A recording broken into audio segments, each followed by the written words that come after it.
Hello नमस्कार दोस्तों, आप सभी कैसे हो। आई होप आप सभी लोग अच्छे होंगे और क्लास 10th की तैयारी आप लोग बहुत ही अच्छे तरीके से कर रहे होंगे। तो दोस्तों आज की वीडियो अगर जो आप लोग देख लेते हो तो एक क्वेश्चन ये पक्का है और 100% दोस्तों बोर्ड एग्जाम में ये क्वेश्चन पूछा जाएगा। ये मोस्ट इंपॉर्टेंट है क्योंकि ये दोस्तों आप देख सकते हो ये एनसीईआरटी का क्वेश्चन है। 2019 में पूछा गया, 22 में, 24 में, 25 में, चांसेस ज़्यादा है इसके कि 2026 में भी पूछा जाएगा। तो दोस्तों इस क्वेश्चन को हल करिए और पूरी वीडियो को ध्यान से देखिए, तभी आप लोगों को समझ में आएगा। चलिए हल कराता हूँ। जैसे क्वेश्चन है कि उस बिंदु के निर्देशांक ज्ञात करो जो बिंदुओं -1, 7 और 4, -3 को मिलाने वाले रेखाखंड को 2:3 के अनुपात में क्या कर रहे हैं, उसे विभाजित कर रहे हैं।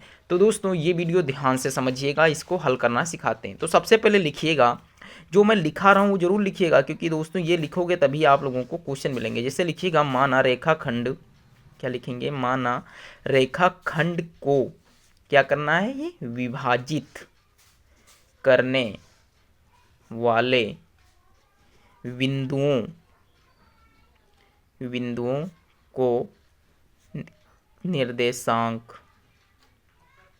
समझिएगा बिंदुओं के वो कौन कौन से निर्देशांक है। मैंने मान लिया x, y। ठीक दोस्तों, अगर जो आप ये लैंग्वेज लिख दोगे तो एग्जामिनर समझेगा कि बच्चे को कुछ आता जाता है।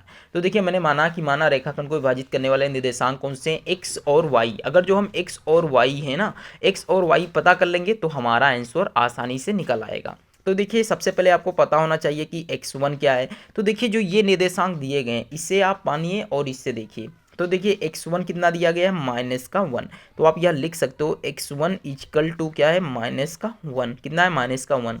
और x2 इक्वल टू कितना है, 4 है दोस्तों। अब समझिएगा y1 कितना है। तो देखिए y1 जो है वो हमारा इसमें से लिया जाएगा तो कितना है, 7 है। और जो y2 है वो यहाँ से लिया जाएगा, वो कितना है, -3 है दोस्तों। तो आप इतना पता कर लिया। अब जैसे कि m1 और m2 भी पता होना चाहिए। तो m1 कितना दिया गया है, ये जो अनुपात दिया होता है उससे m1/m2 लिखा जाता है। तो m1 बराबर 2 दिया गया है और m2 बराबर 3 दिया गया है। तो दोस्तों ये टर्म आप याद कर लीजिए और आपको सवाल एकदम परफेक्ट तरीके से लगा सकते हो। तो देखिए अब दोस्तों सबसे पहले x की वैल्यू निकालेंगे। तो देखिए x बराबर, सूत्र आप लोग जानते हो, नहीं पता है तो आपको बता देता हूँ और इसकी ट्रिक भी बताऊंगा। तो सूत्र होता है दोस्तों x बराबर m1 और x2 प्लस का m2 और x1 अपान में लिखा जाएगा m1 प्लस m2। ठीक दोस्तों, इसकी ट्रिक क्या है समझिए, ट्रिक से इसे याद रख सकते हो। देखिए 1 और 2 कितना होता है, 12, और प्लस 2 और 1 कितना होता है, 21 अपान में 12।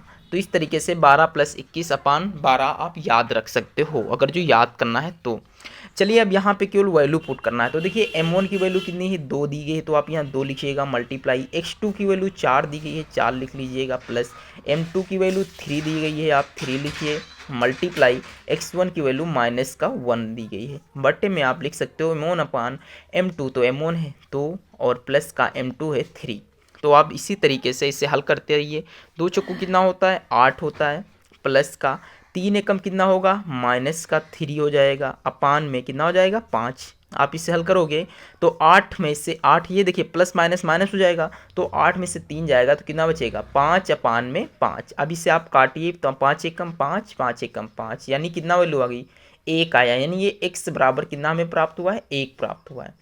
अब इसी प्रकार से हम y की भी वैल्यू ज्ञात कर लेते हैं। तो देखिए y बराबर जो सूत्र होता है एकदम सेम रहेगा। कैसे, देखिए m1 और y2 प्लस का m2 और y1 अपान में m1 प्लस का m2। ठीक दोस्तों, समझ के होगे आई होप।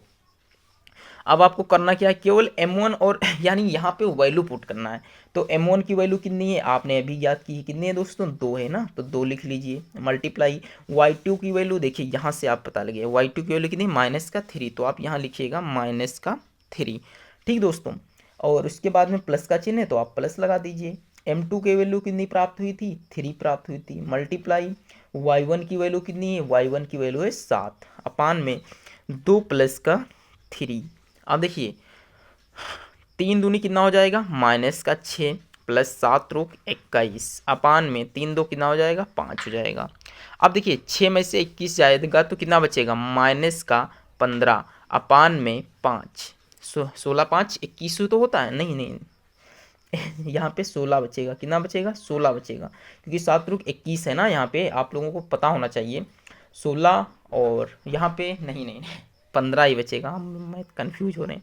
देखिए माइनस का 15 पान में 5, अब भाग दोगे तो 5 एकम 5, 5 तियाँ 15, कितना आया माइनस का 3 प्राप्त हुआ, वाई इजकल टू कितना, वाई इजकल टू माइनस का 3। तो यहाँ से जो हमें निर्देशांक प्राप्त हुए एक्स कॉमा वाई के अभिष्ट बिंदु प्राप्त हुए हैं वो कौन कौन से प्राप्त हुए, 1 कॉमा माइनस का 3। तो दोस्तों ये क्वेश्चन तैयार कर लीजिए और बोर्ड एग्जाम में 100% पूछे जाएगा। तो यहाँ से आप ये लिख सकते हो अभीष्ट बिंदु, कौन से अभीष्ट बिंदु।